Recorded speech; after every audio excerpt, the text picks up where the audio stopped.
نشین پر تشریف فرما کوئی دقت نہیں ہے مجلس اتحاد المسلمین کے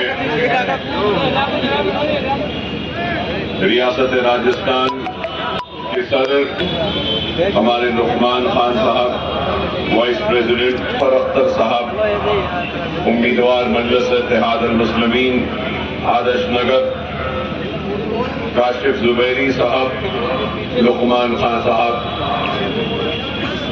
دیگر مجلسی قائدین، سننے والے بزرگوں، نوجوان ساتھیوں اور گھروں میں بیٹھ کر بھی سننے والی میری عزت ماں، پردہ نشین ماں اور بہنوں، کبھی ہم نے نہرو کا ساتھ دیا تو کبھی ہم نے لال بہادر شاستری کا ساتھ دیا، کبھی ہم نے اندرا گاندھی کا ساتھ دیا، کئی جماعتیں آتی گئیں اور ہمارا ساتھ یا پھر ہمارے ووٹ کی التجا کرتے رہے۔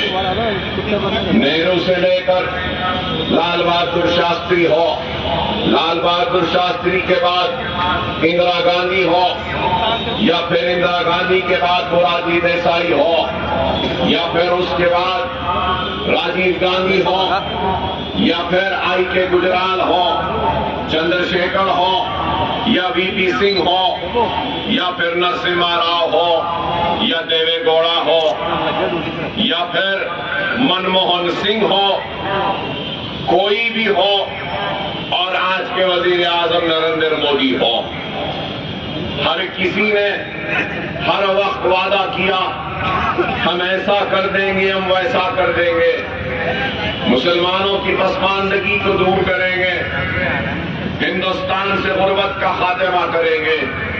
تو کبھی کسی نے روٹی کپڑا اور مکان کا نعرہ دیا، تو کبھی کسی نے سب کا ساتھ سب کا وکاس کا نعرہ دیا۔ تو سوال یہ پیدا ہوتا ہے کہ آج ہندوستان کی سب سے بڑی اقلیت مسلمان سب سے پچھڑی ہوئی، سب سے کمزور اور سب سے پیچھے کیوں ہیں؟ اس کی وجہ کیا ہے؟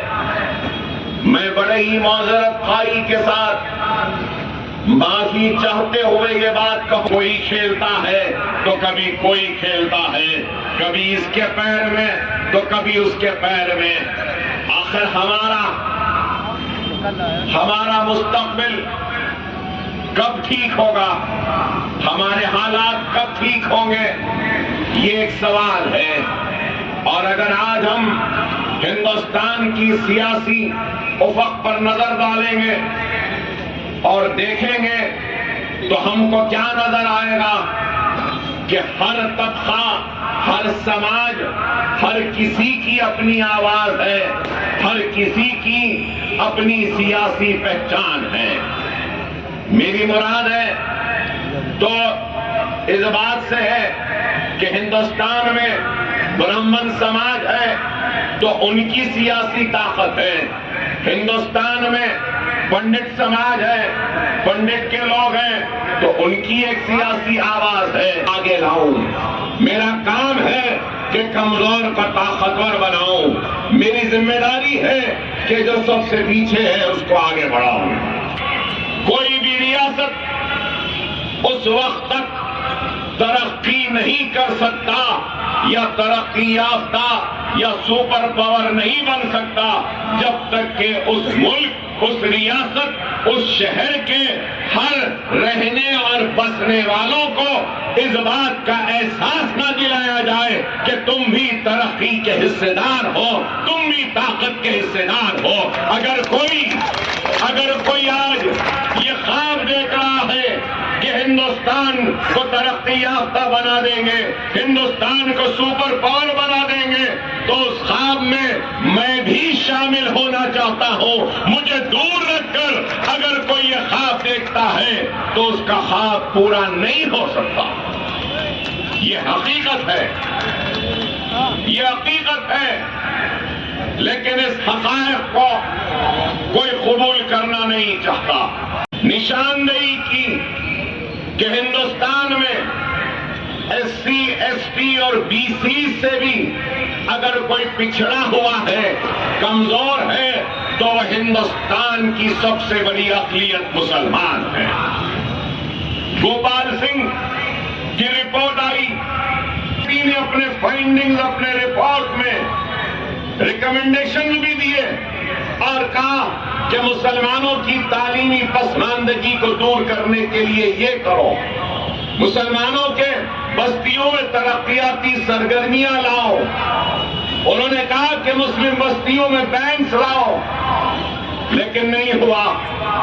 ارے آج میں یہاں کھڑے ہو کر آپ سے پوچھنا چاہتا ہوں، خواہ مل رہا ہے کیا ہم کو بینک سے لون ملتا ہے کاروبار کے لیے؟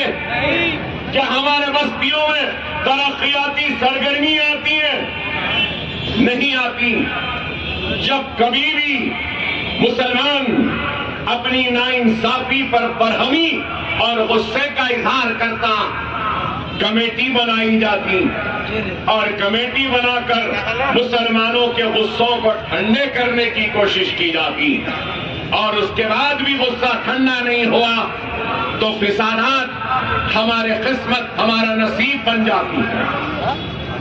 اور پھر فسادات کی تباہی کے بعد وہ برہم مسلمانوں کے غصوں کو دبانے کے لیے پھر کمیشن بنا دیے جاتے ہیں، اور پھر اس کے بعد بھی اگر مسلمان کا غصہ اگر کم نہیں ہوا تو رمضان میں افطار کی دعوت کر لو یا غریب نواز سرکار کے پاس ایک چادر بھیج دو، بس مسلمان خوش ہو گئے۔ یہی ہے۔ ارے میں آج آپ کے درمیان میں آیا ہوں تو کوئی آپ سے آپ کی دولت مانگنے نہیں آیا ہو، کوئی آپ کی جائیداد اپنے نام کرانے نہیں آیا ہو، میں صرف اور صرف آپ کے حق کو مانگنے کے لیے آپ کے صفوں میں اتحاد پیدا کرتے ہوئے، سوتے ہوئے آپ کے ضمیر کو جگانے کے لیے آپ کے درمیان میں آیا۔ ہو جائے، متحد ہو جائے۔ اکبر اویسی نے آج جو بیج بویا ہے، یہ بیج کل نہیں تو پرسوں، پرسوں نہیں تو ترسوں ضرور ایک پھلدار درخت کی شکل اختیار کرے گا، اور اس پھل سے ہم سب استفادہ اٹھائیں۔ آپ سے مخاطب ہوا، بس مجھے ایک چیز چاہیے، دیں گے راجستھان والوں؟ دیں گے؟ ایک زوردار نعرہ داغا، یہ میرا ہدیہ۔ اکبر اویسی